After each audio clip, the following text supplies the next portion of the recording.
Hello everyone, मैं यशवर्धन तनगोरिया आपका स्वागत करता हूं पूरे जोश के साथ आज के इस धमाकेदार वीडियो में। तो डियर स्टूडेंट्स, आज के इस वीडियो में हम देखने वाले हैं मैथमेटिक्स के बहुत ही अमेजिंग से कंसेप्ट्स, मैथमेटिक्स की बारीकियां और कुछ टॉपिक्स को प्रैक्टिकली फील करने वाले हैं। तो चलिए फटाफट से बिना देरी किए हुए आज का वीडियो शुरू करते हैं। देखिएगा, आज की वीडियो का हमारा पहला टॉपिक है ट्रिग्नोमेट्री।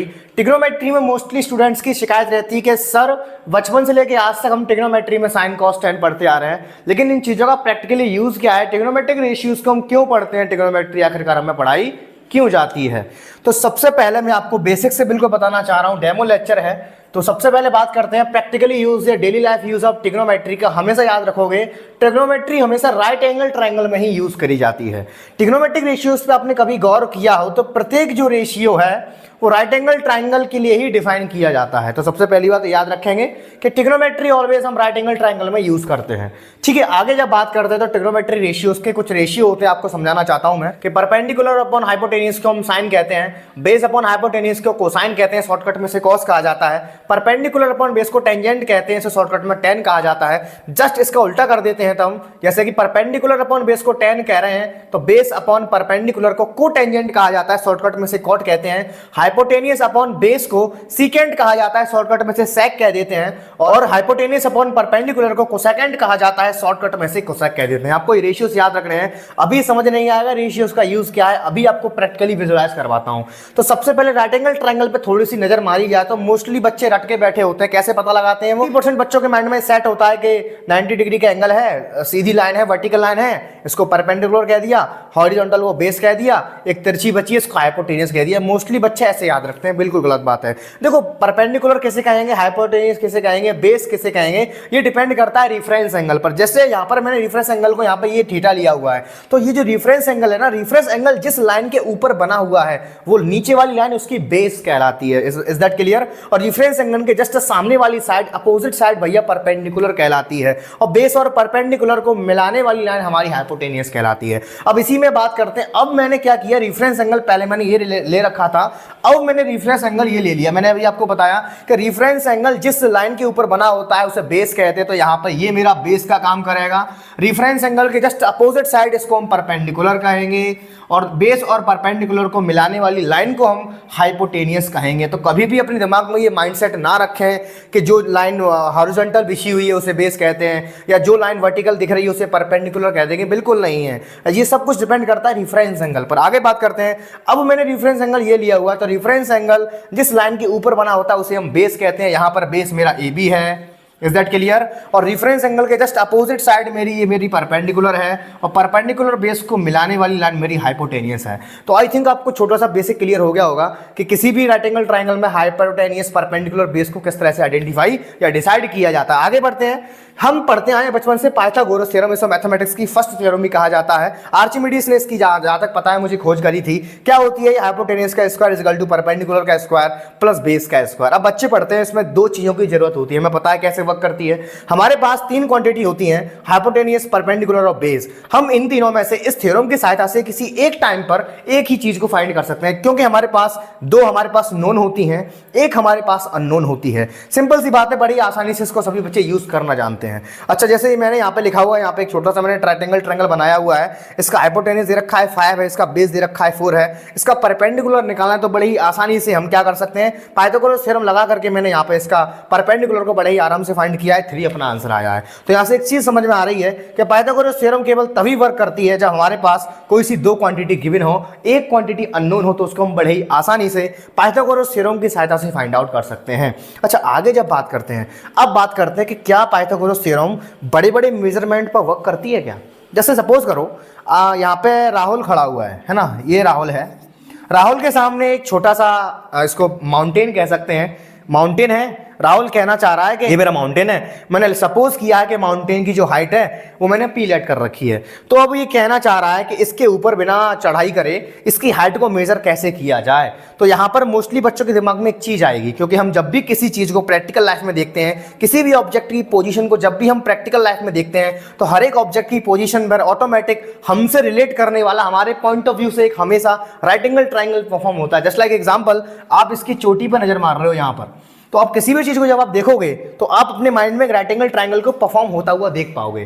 प्रत्येक चीज प्रत्येक ऑब्जेक्ट से हम जो भी पॉइंट ऑफ व्यू लगा के देखते हैं उस पॉइंट ऑफ व्यू पर एक राइट एंगल ट्रायंगल परफॉर्म होता हुआ हमें दिखाई देता है। जैसे एग्जांपल यहाँ पे हम ये खड़े हुए हैं, इस चोटी को देख रहे हैं, तो चोटी से यहाँ तक की डिस्टेंस की होगी इसकी परपेंडिकुलर, ये हो गया बेस, ये हो गया हाइपोटेनियस। तो हम किसी भी ऑब्जेक्ट को अगर देखते हैं तो हमारे पीओवी से एक राइट एंगल ट्रायंगल परफॉर्म होता हुआ दिखाई देता है। तो राहुल बोला कि मैंने राइट एंगल ट्रायंगल को परफॉर्म कर लिया है, अब यहाँ पे हम पाइथागोरस थ्योरम का यूज करके इसका परपेंडिकुलर निकाल सकते हैं। लेकिन राहुल फंस गया। क्यों फंस गया? क्योंकि राहुल जमीन पे खड़ा हुआ है, माउंटेन जमीन खुद तक की डिस्टेंस तो मेजर कर लेगा, वो जितनी दूर इसके माउंटेन है चल के पता लगा लेगा कितना दूर है, इसकी हाइट पता करनी है। लेकिन हाइपोटेनियस कहाँ से लाएगा?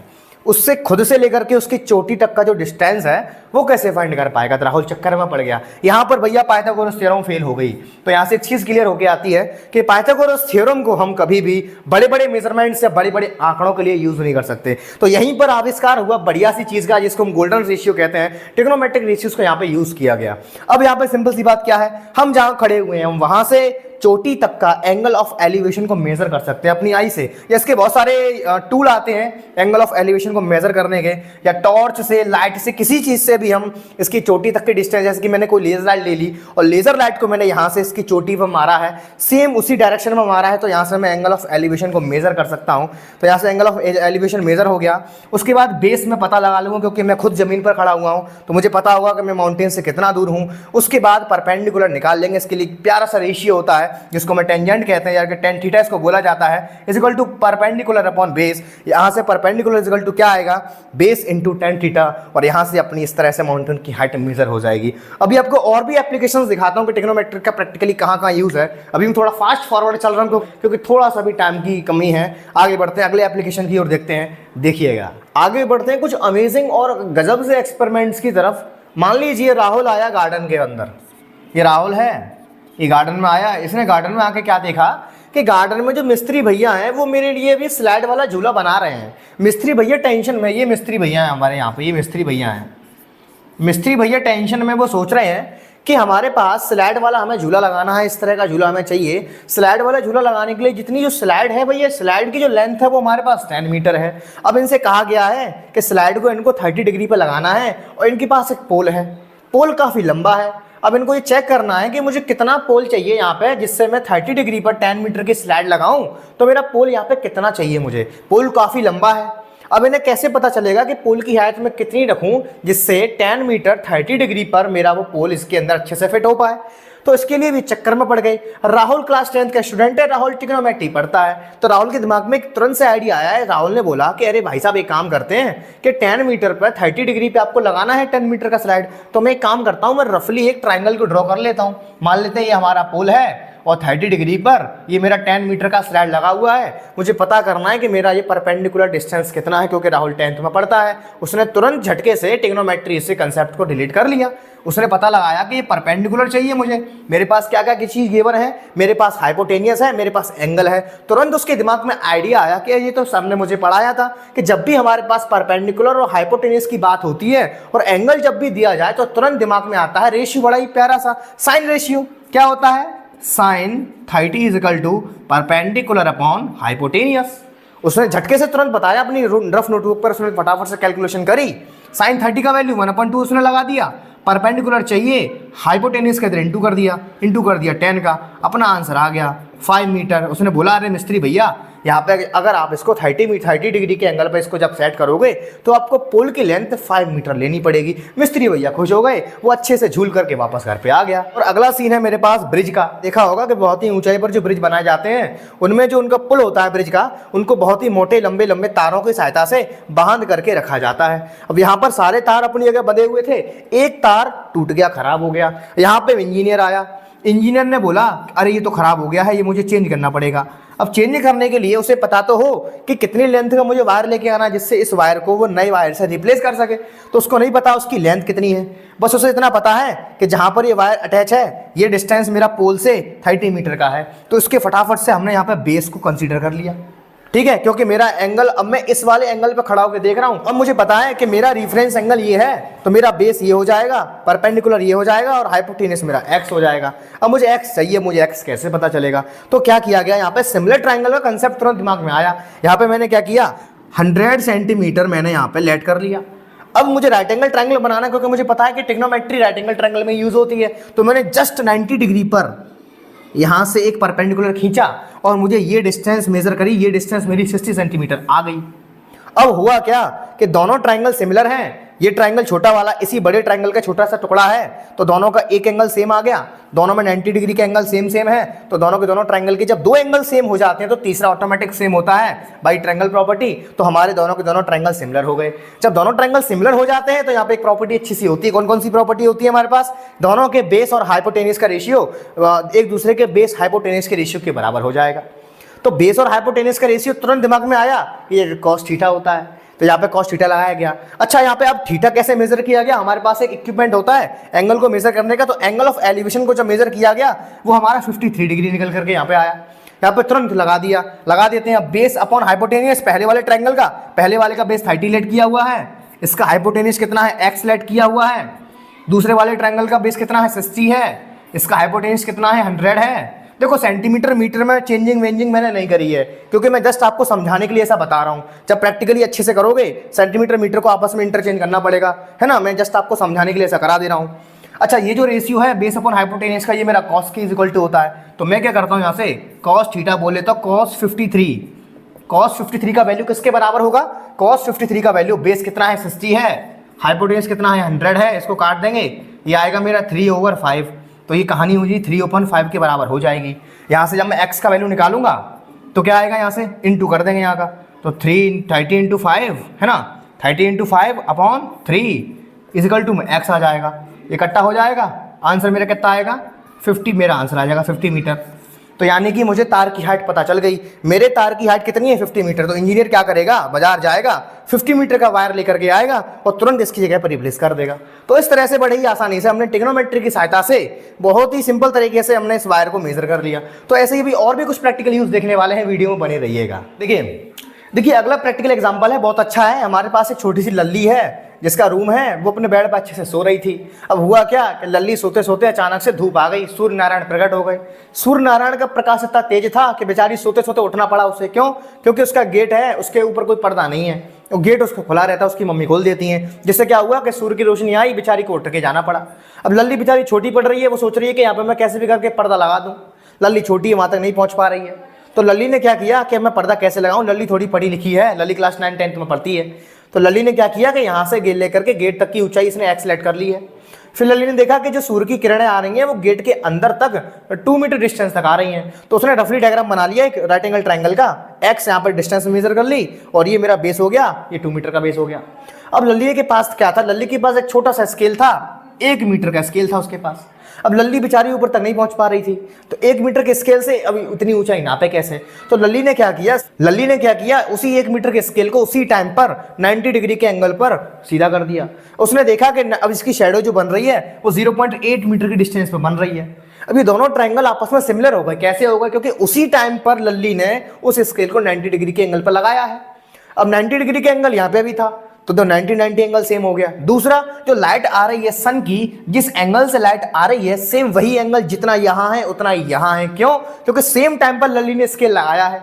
अगर थोड़ा बहुत टाइम आगे पीछे हो जाता तो सूरज घूम के अपनी पोजीशन चेंज कर देता, जिससे सूरज से आने वाली लाइट का एंगल चेंज हो जाता। लेकिन उसने उसी टाइम पर किया है, तो दोनों के एंगल लगभग सेम है, तो दोनों के दोनों सिमिलर ट्रायंगल्स हो गए। जब दो ट्रायंगल सिमिलर हो जाते हैं तो हम जानते हैं कि दोनों के परपेंडिकुलर अपॉन बेस के रेशियो भी सेम होते हैं। तो यहाँ पर लल्ली ने बड़े ही आसानी से x/2 कर दिया, यहाँ पर 1/0.8 कर दिया, कैंची इंटू कर दिया यहाँ से, तो क्या निकल करके आया? x इजिकल टू कितना आया? 2/0.8 आ गया। यहाँ से कितना आ गया? इतना आ गया। तो x इजिकल टू 8×2 = 16, यहाँ पे 4 बचेंगे, 8×5 = 40। तो 2.5 मीटर का पर्दा 2.5 मीटर का पर्दा लल्ली ने ला करके अपने गेट पर लगा दिया और लल्ली बड़ी ही प्यार से सो गई। तो लल्ली ने कितनी आसानी से सिमिलर ट्रायंगल के कांसेप्ट का यूज करके अपने रूम में पर्दा लगा लिया। ठीक है, समझ में आया कि नहीं आया? फीलिंग आनी चाहिए मैथमेटिक्स को पढ़ने का, ये एक तरीका होता है। जब तक फीलिंग नहीं आई तब तक बेकार है। मैथमेटिक्स फीलिंग का सब्जेक्ट है। Feel mathematics practically with real life events. आगे बढ़ते हैं। क्या है एग्जांपल? राहुल गया बीच पर घूमने के लिए और राहुल एक लाइट हाउस के ऊपर चढ़ के खड़ा हो गया। दूर से उसे एक शिप दिखाई दे रही थी। अब उसने सोचा कि शिप मुझसे कितनी दूर होगी, तो राहुल को पता नहीं था। तो राहुल ने क्या किया? एक टॉर्च ले ली हाथ में और राहुल ने उस टॉर्च को उस शिप पर मारा, जिससे राहुल ने एंगल मेजर किया। राहुल का एंगल जो आया लाइट का वो 30 डिग्री का आया। अब राहुल को पता करना है कि शिप मुझसे कितनी दूर है, कितना टाइम लगेगा उसको आने में, वो बाद में कैलकुलेट कर लेगा शिप की स्पीड निकाल करके। अभी उसे जस्ट यही कैलकुलेट करना है कि शिप उसके लाइट हाउस से कितना दूर है। उसने देखा कि मेरे जो वाटर लेवल है, वाटर लेवल से राहुल तक की हाइट 60 मीटर है, तो तुरंत उसके दिमाग में ट्रिग्नोमेट्रिक रेशियो आया, जो हम टेंजेंट के नाम से जानते हैं, शॉर्टकट में tan बोला जाता है, परपेंडिकुलर अपॉन बेस को tan कहते हैं। तो राहुल ने बड़े ही सादगी से tan थीटा यहाँ पे यूज कर लिया। tan 30 is equal to perpendicular upon base. Rahul को बेस चाहिए था, यहाँ से बेस का फाइंड आउट करेंगे तो बेस अपॉन tan 30, और बड़े ही आसानी से यहाँ पे परपेंडिकुलर का वैल्यू 60 लगा दिया गया, 60 अपॉन tan 30, tan 30 का वैल्यू 1/√3 इंटू में √3 इंटू कर देंगे, अपना आंसर आ जाएगा। यही सिंपल तरीके से राहुल ने सिर्फ एक टॉर्च लाइट की सहायता से या लेजर लाइट की सहायता से उसने अपने इस लाइट हाउस से शिप तक की डिस्टेंस को मेजर कर लिया। समझ में आया कि नहीं आया? अब आगे बढ़ते हैं, कुछ इंपॉर्टेंट चीजों के बारे में और समझते हैं। वीडियो खत्म नहीं हुआ है, आगे देखिएगा। आगे एक बहुत ही इंटरेस्टिंग सी कहानी है भैया, वो है पाई की कहानी है। आप सभी ने कभी ना कभी तो गौर किया होगा कि मैथमेटिक्स में आप जब भी कोई भी सर्कुलर शेप से रिलेटेड कोई भी टॉपिक पढ़ते हो, सर्कल हो गया, कुछ भी हो गया, उसमें हमेशा पाई का जिक्र आपको मिलता है। पाई क्या है, हमें क्यों पढ़ाते हैं, पाई की नीड क्या है, और मोस्टली सर्कुलर शेप्स वाले टॉपिक्स में ही पाई के फॉर्मूले में पाई को क्यों घुसाया जाता है। आज से एक छोटी सी कहानी से समझते हैं, देखिएगा। आज से कई समय पहले जब आदिवासी लोग हुआ करते थे, हमारी जो पूर्व जनरेशन है वो हुआ करती थी, वो एक जगह से दूसरी जगह पर खाना पीना ख़त्म होने के कारण जाया करते थे। तो जैसे जैसे उनमें विकास हुआ, समझदार हुए, तो वैसे वैसे उन्होंने देखा कि हमारे साथ जो खाना पीना है एक जगह से दूसरी जगह शिफ्ट करने में उन्हें थोड़ी दिक्कत आती थी। तो वहाँ पे थोड़ा बहुत एक विद्वान आदमी था, उसने क्या किया, 2 पत्थर के छोटे छोटे पहिए बनाए। अब पत्थर तो पत्थर है, पत्थर की शेप ऐसी होती टेढ़ी मेढ़ी सी, जिससे गाड़ी धक्का मार के लेकर के जा रहे थे वो लोग। तो धक्का मारने में बड़ा प्रेशर लगाना पड़ता था। एक गाड़ी में कम से कम 4, 5, 6 लोग धक्का लगाते थे, क्योंकि इसके पहिए बहुत अच्छी डिजाइन के हैं, आप देख पा रहे हो। धक्का लगेगा कैसे, दिक्कत आती थी। पर जब धीरे धीरे उन्होंने देखा कि ये इसके जो कॉर्नर्स हैं वो काफ़ी शार्प हैं, इनको ख़त्म किया जाए, उन्होंने कॉर्नर्स को ख़त्म किया, तो कुछ पहिया ऐसा हो गया।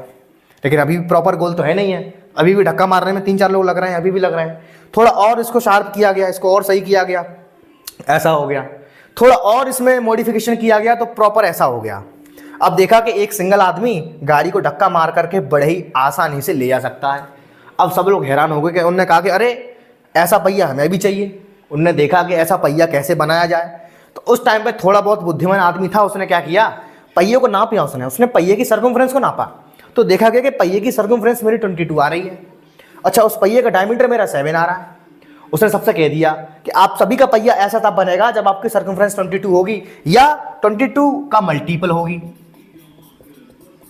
मल्टीपल समझते ही हैं, इसका हाफ कर सकते हैं, इसका ट्वाइस कर सकते हैं, लाइक दिस, है ना, कितना भी कुछ कर सकते हैं, लेकिन वो 22 और 7 से ही रिलेटेड होना चाहिए। 22 और 7 का ही मल्टीपल होना चाहिए। उसने कह दिया कि डायमीटर भी आपका तभी काम करेगा मेरे जैसा जब आपका डायमीटर 7 होगा।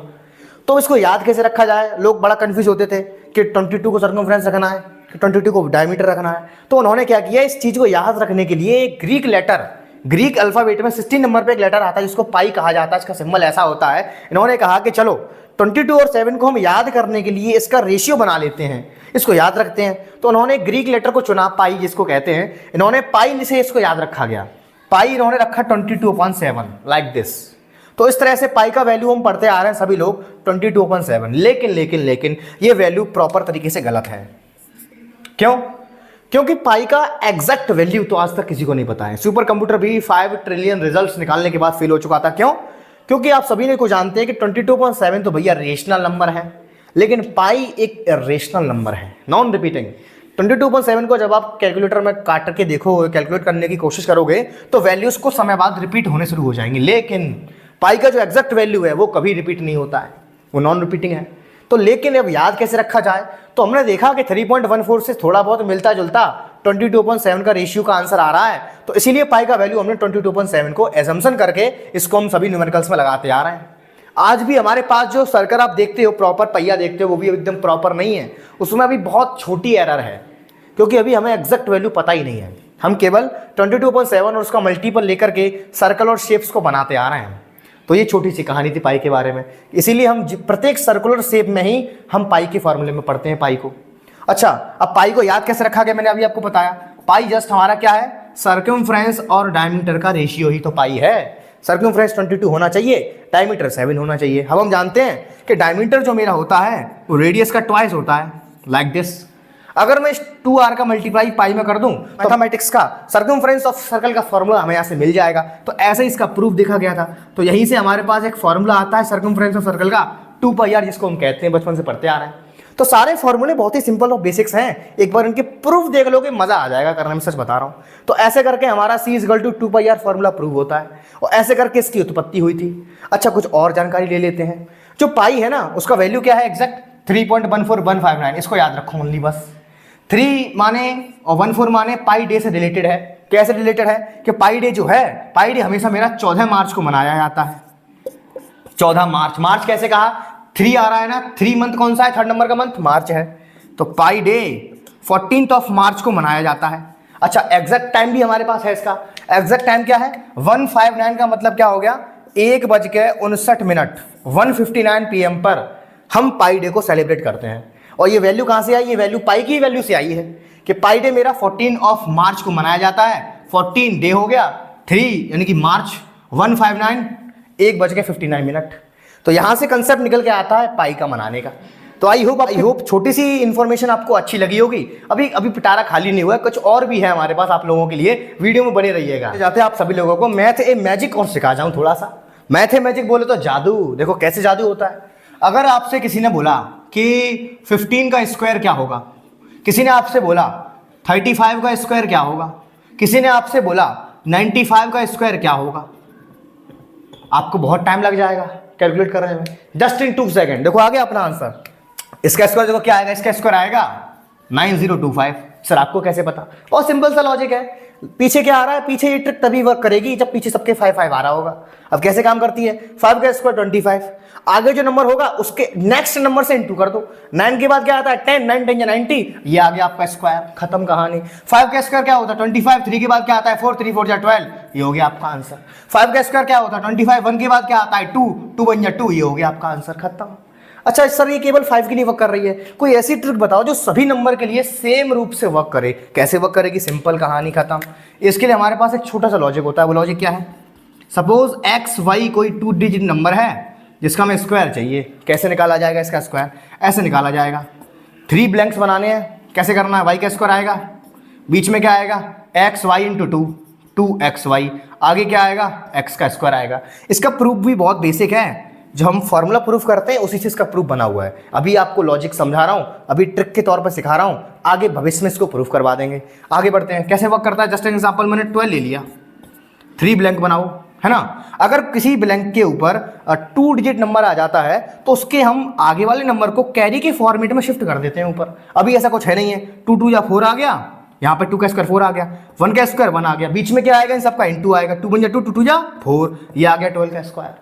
अगर आपसे कहा जाता कि 13 का स्क्वायर बताइए, कैसे बताते, 3 ब्लैंक्स बना लो। सबसे पहले क्या करेंगे, लास्ट में 3 3 जा 9, 1 बन जा 1, 3 बन जा 3 2 या 6, ये आ गया आपका स्क्वायर। Just in 2 second. मजा आ रहा है कि नहीं, this is the math magic, इसी को मैथ मैजिक कहा जाता है। अच्छा इसी ट्रिक से मैं यही करके दिखाऊं, 35 ले लिया मैंने, 35 का स्क्वायर चाहिए, क्या करेंगे 5 5 जा 25, 25 ना मैंने क्या बोला सेकंड डिजिट होगा वो कैरी के फॉर्मेट में ऊपर जाएगा, यहाँ पे आ गया 2, क्या करेंगे इंटू करो, 5 3 या 15, 15 2 जा 30, 30 और 2 32, 32 लिख लिया ना, केवल 2, क्यों आगे जो नंबर आएगा वो आगे शिफ्ट होगा, क्योंकि ईच ब्लैंक के ऊपर हमें सिंगल डिजिट नंबर चाहिए होता है। 3 3 जा 9, 9 और 3 12, 12, ये आ गया अपना आंसर, मैच इट। सेम है। तो आज के इस वीडियो में बस यही था। तो बस आज के इस वीडियो को ये समाप्त करते हैं। मैं आशा करता हूँ कि आज हमने जो भी कुछ छोटा मोटा डिस्कस किया है, आपकी बेसिक नॉलेज थोड़ी बहुत रिफ्रेश हो गई होगी और शायद कुछ मज़ा आया होगा। तो अपनी फीडबैक जरूर देना। इसी के साथ मैं यशवर्धन तनगोरिया लेता हूँ आपसे विदा। मिलते हैं अगले जोरदार वीडियो में धमाकेदार कंसेप्ट के साथ। तब तक के लिए see you tomorrow, okay bye, take care.